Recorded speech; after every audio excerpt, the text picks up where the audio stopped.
विष्णु शर्मा नामक ब्राह्मण की कथा। पार्वती जी पूछती हैं, हे गजानन, फाल्गुन कृष्ण चतुर्थी को गणेश जी की पूजा कैसे करनी चाहिए? इस महीने में किस नाम से पूजन होता है और आहार में क्या ग्रहण करना चाहिए? गणेश जी ने कहा, हे माता, फाल्गुन चतुर्थी को हे रंभ नाम से गणेश जी की पूजा करनी चाहिए। पूजा का विधान पूर्वोक्त रूप से है। इस दिन खीर में कनेर के फूल मिलाकर गुलाबांस की लकड़ी से हवन करना चाहिए।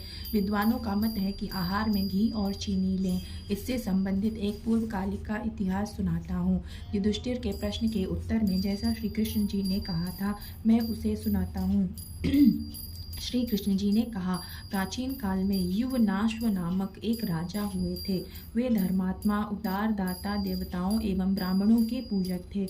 उस राजा के राज्य में विष्णु शर्मा नामक एक तपस्वी ब्राह्मण रहते थे।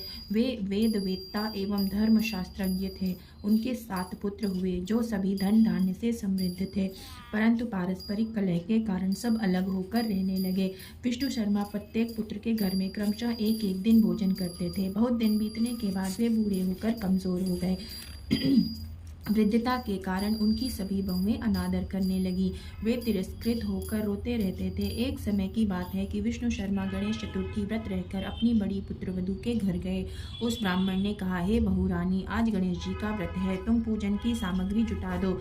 गणेश जी प्रसन्न होकर प्रचुर धन देंगे। अपने ससुर की बात सुनकर बहू कर्कश स्वर में बोली, दादाजी, मुझे घर के कामों से ही फुर्सत नहीं है, फिर उन झमेलों में पड़ने का कहाँ अवकाश है।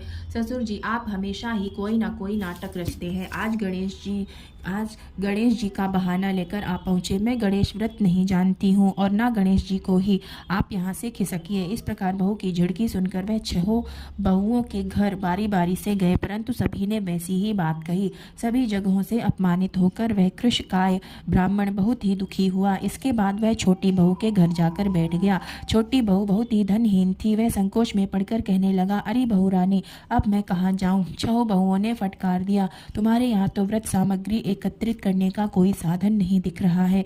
मैं स्वयं बहुत वृद्ध हूँ। हे कल्याणी बहू, मैं बार बार सोचता हूँ कि इस व्रत में सिद्धि मिलेगी और सभी कष्टों का अंत होगा। अपने ससुर की बात सुनकर छोटी बहू कहने लगी, हे दादाजी, आप इतने दुखी क्यों हो रहे हैं? आप अपनी इच्छा के अनुसार व्रत कीजिए। मैं भी आपके साथ संकटनाशक व्रत को करूंगी। इससे हमारे दुखों का निवारण होगा। इतना कहकर छोटी बहू घर के बाहर जाकर भिक्षा मांग लाई। अपने और ससुर के लिए अलग अलग लड्डू बनाए। चंदन, फूल, धूप, अक्षत, फल, दीप, नैवेद्य और तांबूल की व्यवस्था करके उसने तथा ससुर ने अलग अलग श्री गणेश जी का पूजन किया। पूजन के बाद उसने ससुर को सम्मान पूर्वक भोजन कराया। भोजन के अभाव में स्वयं कुछ भी न खाकर निराहार रही। हे देवी, अर्धरात्रि के बाद उसके ससुर विष्णु शर्मा को कैं दस्त होने लगे, जिससे उसके दोनों पैरों पर छींटे पड़ गए। उसने ससुर के पैर धुलाकर ससुर शरीर पोंछा। वह शोक करने लगी कि मुझ हतभागिनी के कारण आपकी ऐसी दशा क्यों हुई? हे दादाजी, रात को अब मैं कहाँ जाऊँ?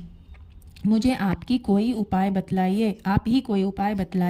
रात भर विलाप करते रहने के कारण अनजाने में उसका जागरण भी हो गया और फिर सुबह हुई। छोटी बहू क्या देखती है कि उसके घर में हीरा मोती और मणियों का ढेर पड़ा है, जिससे घर प्रकाशित हो रहा है। अब उसके ससुर का कै दस्त भी बंद हो चुका था। आश्चर्य में पड़कर वह अपने ससुर से पूछने लगी, ये क्या बात है? यह संपत्ति किसकी है? अरे, इतना मणि, मूंगा आदि मेरे घर में कहाँ से आ गए? हे दादाजी, क्या कोई हम लोगों को चोरी में फंसाने के उद्देश्य से तो घर में नहीं डाल गया है? पतोहू की बात सुनकर ब्राह्मण कहने लगा, कल्याणी, यह सब तुम्हारी श्रद्धा का फल है। तुम्हारी भक्ति से गणेश जी तुम पर प्रसन्न हो गए हैं। इस व्रत के प्रभाव से ही गणेश जी ने तुम्हें इतनी संपत्ति दी है।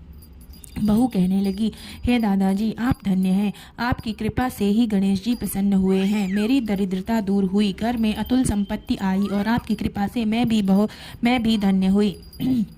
इस प्रकार वह ससुर से बार बार कहने लगी।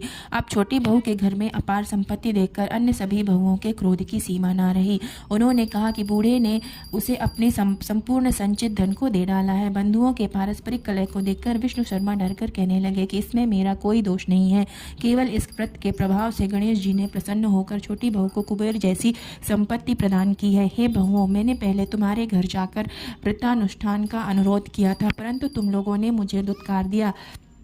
छोटी बहू ने भिक्षा मांगकर पूजन सामग्री जुटाई। इसके करने से गणेश जी ने प्रसन्न होकर संपत्ति प्रदान की है। गणेश जी कहते हैं, हे गिरिराज कुमारी, हे गिरिजा कुमारी, उस ब्राह्मण के 6 पुत्र दरिद्र, रोगी और दुखी हो गए। केवल छोटा पुत्र ही इंद्र के समान भाग्यशाली बन बैठा। वे 6 आपस में होड़ करते हुए फाल्गुन कृष्ण गणेश चतुर्थी व्रत करने लगे। इस व्रत के करने से वह सब भी क्रमशः धनवान बनते गए। इसी प्रकार दूसरे लोग भी जो इस व्रत को करेंगे, उनका घर भी धन धान्य से भरा पूरा रहेगा। श्री कृष्ण जी कहते हैं, हे पुरुषोत्तम युधिष्ठिर, गणेश चतुर्थी व्रत के प्रभाव से राज्य की कामना वाले को राज्य की प्राप्ति होती है। इसलिए हे राजन, आप भी इस व्रत को शीघ्र ही कीजिए। फलस्वरूप आप कष्टों से छूटकर राज्य का सुख उपभोग करने लगेंगे। श्री कृष्ण जी के मुख से इस कथा को सुनकर युधिष्ठिर बहुत प्रसन्न हुए और व्रत करके गणेश जी की कृपा से अखंड राज्य के अधिकारी हुए।